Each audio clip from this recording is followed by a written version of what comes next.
is Haley Solomon with the North Carolina Housing Coalition. Thank you for joining us this morning for our housing call. And without further ado, I will turn it over to our Director of Housing Policy, Stephanie Watkins-Cruz. Good morning, everyone. I hope you all are having a great week so far. We're going to go ahead and kick it off with some brief organizational updates. Just want to say a big thank you to all of those that participated in person or virtually at the Bringing It Home 2025 Ending Homelessness in North Carolina conference last week. It was really wonderful to meet a lot of you for the first time and also to reconnect.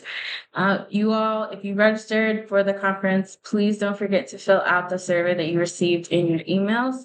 And again, thank you all so much for your energy, for your feedback, for your input, for your participation. As always, it was a really wonderful conference, and although we are up against quite a bit, it was a great experience, and I can't wait for hopefully next time. Also, just want to lift up, if you haven't already, go ahead and mark your calendars for the 2025 North Carolina Affordable Housing Conference later this year, September 30th through October 1st at the Raleigh Convention Center. We're really excited once again to join the North Carolina Housing Finance Agency and Centric Community Capital to host this event. So we look forward to, as always, a broad range of breakout sessions for all affordable housing professionals, ranging from tax credits to development best practices and models, homeownership, housing counseling, and more. We'll have a link to the conference webpage for you in the call notes. And again, registration will be opening in a few weeks. The top items for today that I will focus on, even though there's a lot going on, is the state budget process. The House released their full budget, their full version of their budget for fiscal year 25 through 2027 yesterday afternoon. But it released its the report in sort of chunks last week on Thursday and Friday in committee. So many of you have already seen sort of our preliminary analysis of that, and we are continuing to follow that process. Also, we're following a word of separate disaster relief proposals that we're anticipating from the General Assembly. There was a proposal released, a request released from Governor Stein yesterday afternoon for Hurricane Helene recovery, so we'll go into that a little bit. The main call to action this week is for you all to reach out to members on the House Appropriations Committee and emphasize to them the importance of restoring the Workforce Housing Loan Program at the full $35 million in the budget. Just for a little context and background, the Workforce Housing Loan Program is administered by the North Carolina Housing Finance Agency in combination with federal low-income housing tax credits. The program launched in 2014, and since then, in just that 10 to 11-year period, has brought almost 3,000 affordable and accessible housing units across North Carolina into existence for our seniors, our families, and our workforce. Despite the growing need for housing, unfortunately, the Senate's version of the budget for fiscal year 25 to 27 does not include any funding for the Workforce Housing Loan Program. This has happened in the past. And the House version proposes only $5 million for the Workforce Housing Loan Program for only the first year of the 2-year budget. And so this drastic cut would really cost our communities across the state quite a bit, hundreds of units, and a lot of projects actually could stall and not happen. Without the Workforce Housing Loan Program, many developments would not be possible, especially in rural areas. As we continue to see construction and development costs rise, cuts to this program could shutter the much needed investments into construction and preservation of affordable homes across the state. This is an existing program that already works. We know it works, and it does a really wonderful job at leveraging public funds with private dollars. And so we want to make sure that we are emphasizing the importance of this program, particularly in a time like this. If there was ever a time to not cut housing investments, this is the time. Also, just want to lift up that this program is structured so that Tier 1 counties are eligible for up to $3 million in funding. And several of these counties in the 2025 Qualified Allocation Plan, which is sort of the guiding document, are located in Eastern North Carolina, but also several of the counties that would be eligible for up to the $3 million in funding for the Workforce Housing Loan Program, in addition to tax credits, are on the list, excuse me, of disaster impacted counties from Hurricane Helene in Western North Carolina. So these are counties like Alexander, Graham, McDowell, Mitchell, Rutherford, and Wilkes. So to see the full list of counties in each tier, you can check out the QAP link. We have that in the call notes for you. But we really are urging you to reach out to members of the House Appropriations Committee and urge them to protect and restore the Workforce Housing Loan Program to $35 million per year in the biennium. They're meeting at 10 a.m. So as soon as we hop off this call, we're going to be tuning into that meeting. There's a lot happening on the federal front as well.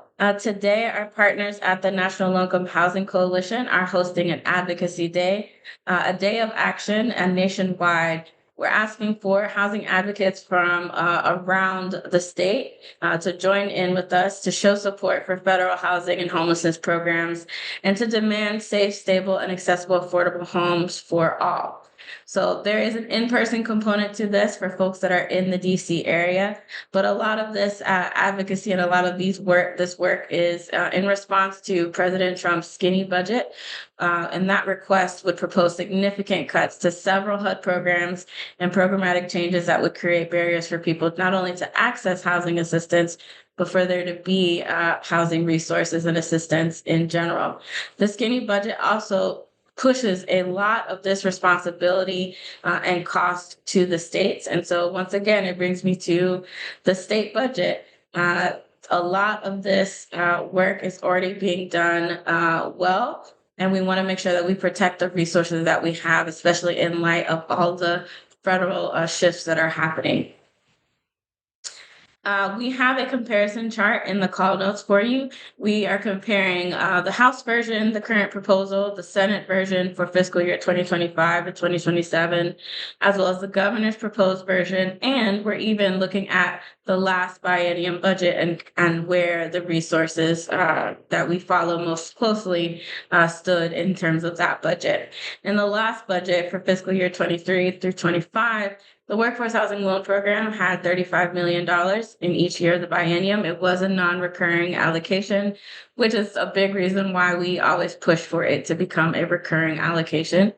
The North Carolina Housing Trust Fund, another critical housing resource, is funded at $10.66 million in that budget, and also in both the House and Senate version of the fiscal year 2025 to 2027 versions of the budget.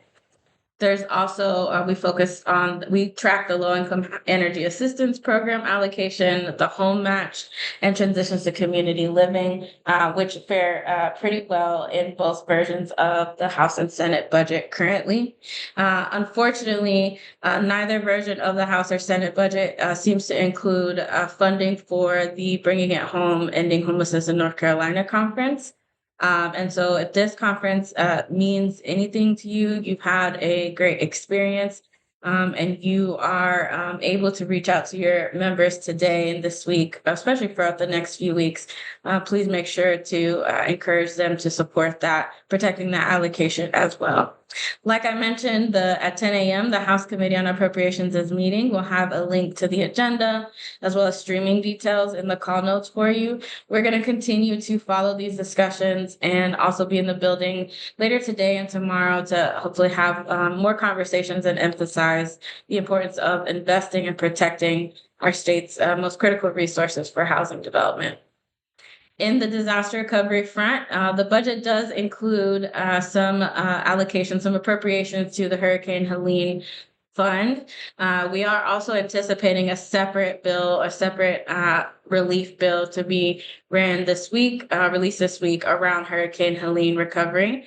Yesterday afternoon, May 19th, Governor Stein released a proposal for additional Hurricane Helene recovery relief dollars, and he kind of separated the request into a few different categories. The category for housing, he titled Safe Places to Live, and he requests $113 million for that category. looking at it just broken down, it's about $10 million for rental assistance, which so far only $1 million has been allocated. $10 million for mortgage assistance, $10 million for homelessness prevention, $1.5 million for disaster legal services, $20 million for nonprofit grants to go towards home repair, reconstruction, and other response efforts, and as well as $50 million to incentivize affordable housing development initiatives. So these would be major and much needed investments and influxes of investment into housing, the housing component of recovery, as we continue to wait on federal dollars, because even though our action plan has been approved, we still do not have those funds. The other categories that have significant investments as well include our stronger economy category, looking at business recovery and local economy investments. That request is at $260 million. There's a request for $239 million for strengthened infrastructure. And then there's significant investments going into farmers and forests, family and children, disaster response and recovery. The Joint Legislative Commission on Governmental Operations Subcommittee on Hurricane Response and Recovery will be meeting this Thursday, May 22nd at 8:30 a.m. So we'll include the meeting details in our call notes at the link there.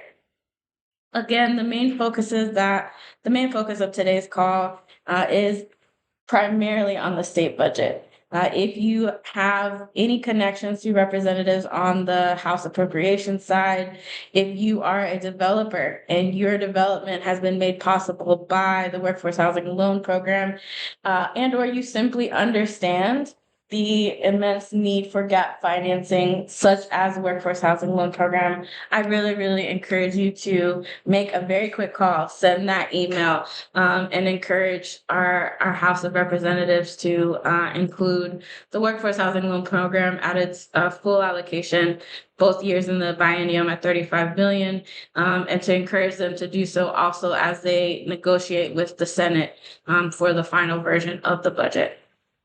Since there is so much happening at the General Assembly, we're going to go ahead and end the call here. There are several links in the call notes for those interested in participating in the federal budget advocacy, as well as looking at more details around the disaster recovery proposal released yesterday and the House version of the budget.